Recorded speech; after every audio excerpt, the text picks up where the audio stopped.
Hello students, welcome back to my YouTube channel RPS commerce. RPS commerce पर आप सभी students का बहुत बहुत स्वागत है। तो आज की जो हम अपनी वीडियो लेके आए हैं वो होने वाली है हमारी जो हमारे की कंपनी लॉ था उसकी हम थ्योरी सारी पढ़ चुके हैं, वो हमारे चैनल पर सारी कवर करा लेकिन अब जो हम लेके आए हैं वो होने वाले हैं हमारे बहुविकल्पीय प्रश्न। आप भी सभी के इंटरनल एग्ज़ाम सभी कॉलेजों में कराए जा रहे हैं और जल्द ही आपकी एक्सटर्नल की डेट शीट भी आ जाएगी। तो सबसे पहले हम देखेंगे पेपर में आपको सबसे पहले देखने को मिलेंगे बहुविकल्पीय प्रश्न, जो कि आपके 5 से 10 नंबर के होंगे। और यदि आप इन क्वेश्चनों को सही से कर लेते हैं तो आपके 5 से 10 मार्क्स अच्छी तरह से बन जाते हैं। तो इन्हीं को देखते हैं कि इनमें आपको कैसे कैसे क्वेश्चन करने हैं और कैसे आप इनको करेंगे। तो इसी में कंपनी लॉ के सारे बहुविकल्प आपको मिल जाएंगे, ठीक है। इसमें फर्स्ट चैप्टर से लेके हम लास्ट चैप्टर तक के आपको सभी इसी वीडियो में बहुविकल्प करा देंगे। तो जल्दी से हमारी वीडियो पे बने रहिए एंड तक और हमारे चैनल को जल्दी से सब्सक्राइब कर दें, जिससे कि हमारी और वीडियो जो आएंगी वो आपको जल्दी से मिल सकेंगी। तो देख लेते हैं अपने बहुविकल्पीय प्रश्न, ठीक है। सबसे पहले हम फर्स्ट चैप्टर करेंगे, फिर सेकंड, थर्ड, फोर्थ ऐसे ही चलते रहेंगे। इसी वीडियो में हमारी पूरी बुक ये कवर हो जाएगी कंपनी लॉ की। तो जल्दी से आप ये वीडियो अपने फ्रेंड्स में भी शेयर कर दें, जिससे कि उन्हें भी हेल्प मिल सके। तो देख लेते हैं कि सबसे पहले क्या आता है हमारे पेपर में। पहले हमारे आएंगे बहुविकल्प प्रश्न, फिर हमारे शॉर्ट, फिर हमारे वेरी शॉर्ट आएंगे, फिर हमारे शॉर्ट और फिर लॉन्ग, ठीक है। तो ये क्वेश्चन आपको बहुत अच्छी तरह से करना है क्योंकि इसमें पूरे पूरे मार्क्स मिलते हैं।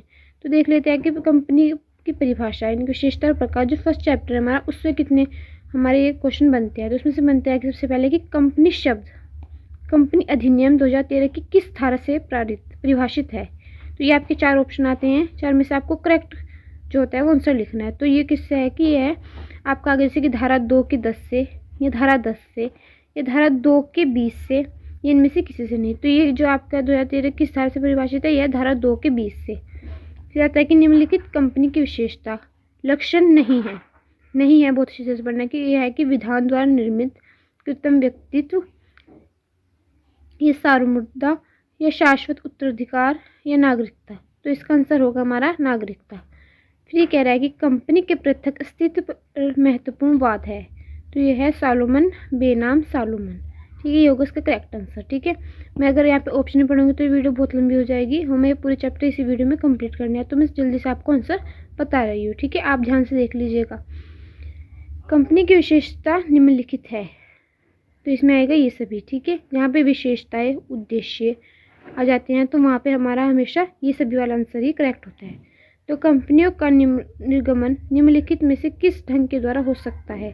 तो ये भी देखो, राज्य आज्ञा पत्र द्वारा भी हो सकता है, हमने चैप्टर पढ़ा हो तो कंपनी अधिनियम द्वारा भी हो सकता है, संसद के विश्व अधिनियम द्वारा भी हो सकता है। तो इन सभी के द्वारा, तो इसका राइट आंसर होगा इन सभी के द्वारा। फिर है कि एक सार्वजनिक यानी कि पब्लिक कंपनी में कम से कम कितने सदस्य होते हैं, कम से कम होते हैं 7, ठीक है। फिर कि प्राइवेट कंपनी में सदस्यों की अधिकतम संख्या हो सकती है, ठीक है। ये पूछ रहा है अधिकतम संख्या कितनी हो सकती है 200, ठीक है। फिर हमारा नेक्स्ट चैप्टर आ जाता है कि कंपनी का निर्माण एवं समामेलन। ये हमारा नेक्स्ट चैप्टर है जिसमें कह रहा है कि कंपनी अधिनियम 2013 के अनुसार एक प्राइवेट कंपनी का रजिस्ट्रेशन कराने के लिए कितने सदस्यों की आवश्यकता होती है। तो इसमें होती है केवल 2 की, ठीक है। फिर है प्रवर्तक का क्या अधिकार है। तो इसका अधिकार होता है उपयुक्त सभी के प्रारंभिक व्यय लेने का अधिकार भी होता है। सह प्रवर्तकों का अनुपातिक राशि प्राप्त करने का अधिकार भी इसको होता है। पारिश्रमिक पाने का अधिकार भी होता है। तो ये उसमें आएगा उपयुक्त सभी। फिर वो कह रहा है कि पब्लिक कंपनी के समामेलन के लिए पारित पार्षद सीमा नियम पर हस्ताक्षरकर्ताओं की संख्या होनी चाहिए। कितनी होनी चाहिए, होनी चाहिए हमारी 7। फिर कह रहा है कि एक व्यक्ति कंपनी के 1% कंपनी जो माती होती है के लिए पार्षद सीमा नियम पर हस्ताक्षरकर्ताओं की आवश्यक संख्या होनी चाहिए 1 केवल, ठीक है। फिर कह रहे हैं कंपनी के समामेलन का प्रभाव, ठीक है। इसमें भी हमारा उपयुक्त सभी, ठीक है, इनके ऑल होगा। फिर समामेलन के लिए आवश्यक शुल्क का भुगतान किया जाता है। तो यह रजिस्टर के द्वारा, हम आगे देख लेते हैं।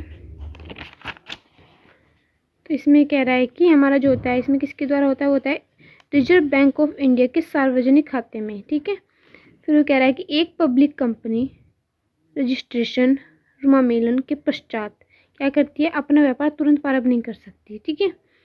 फिर हमारा कह रहा है कि पार्षद अंतर नियम पर हस्ताक्षर होते हैं उनके जिनके जो पार्षद सीमा मेरे पर हस्ताक्षर करते हैं, ठीक है, उन्हीं के पार्षद अंतर नियम पर होते हैं, ठीक है। ये चैप्टर भी हमारे यहाँ पे कंप्लीट होता है। तो जल्दी जल्दी हम अपने चैप्टर को ऐसे ही आगे बढ़ाते चल जाएंगे। आप वीडियो में एंड तक बने रहेगा। और आपने चैनल को सब्सक्राइब नहीं किया है तो जल्दी से हमारे चैनल को सब्सक्राइब कर दीजिए।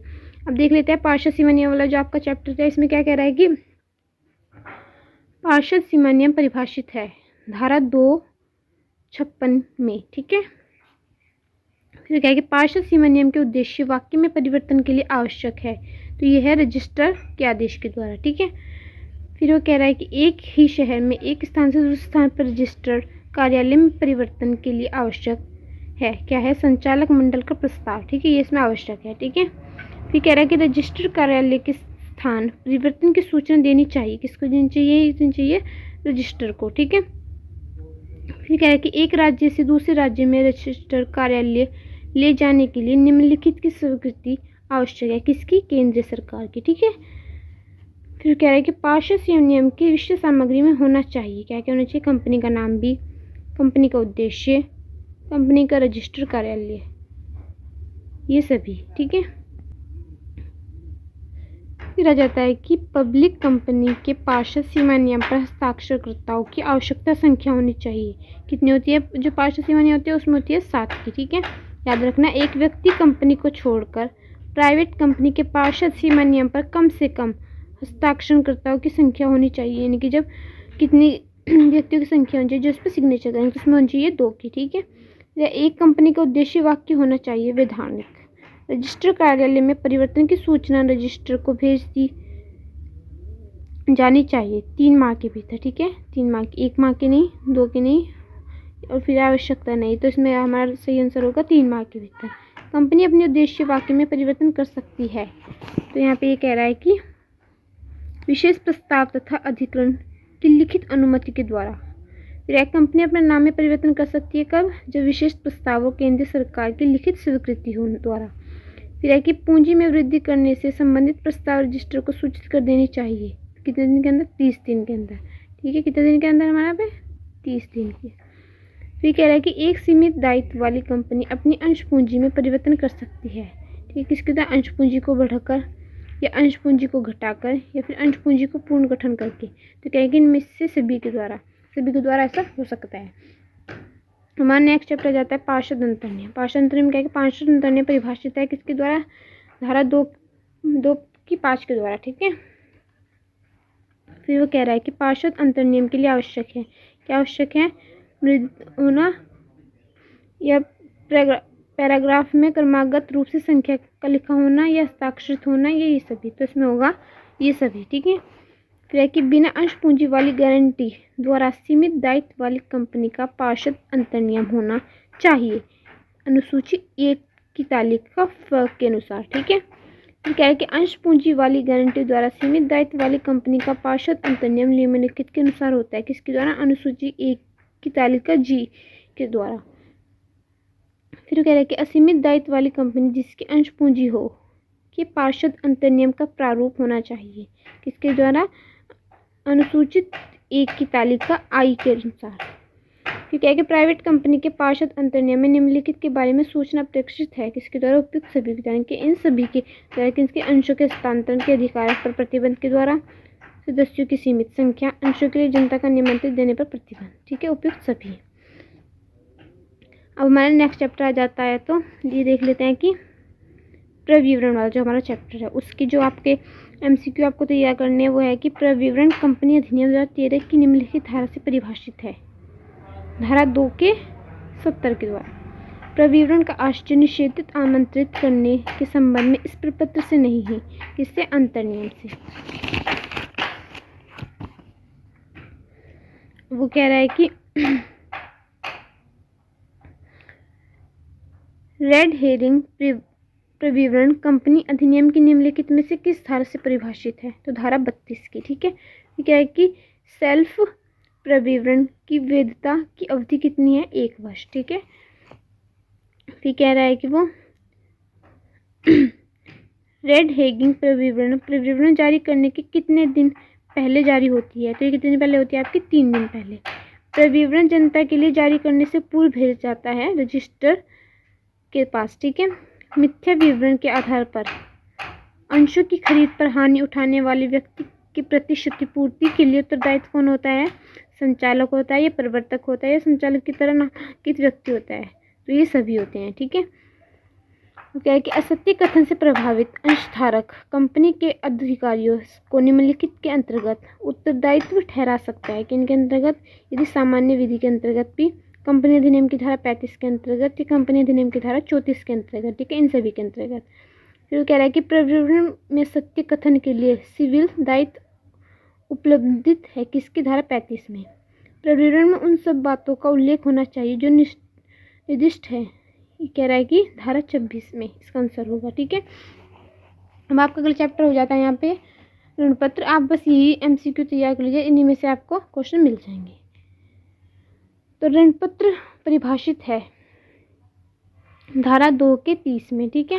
ऋण पत्र की विशेषता नहीं है, क्या नहीं है विशेषता? देखो, ये कह रहा है कि कौन सी विशेषता? ये होता तो उपयुक्त सभी होता तो वन सभी होता। तो कह रहा है कि विशेषता नहीं है, तो यह एक प्रमाण पत्र की भांति है, ये इसकी विशेषता है।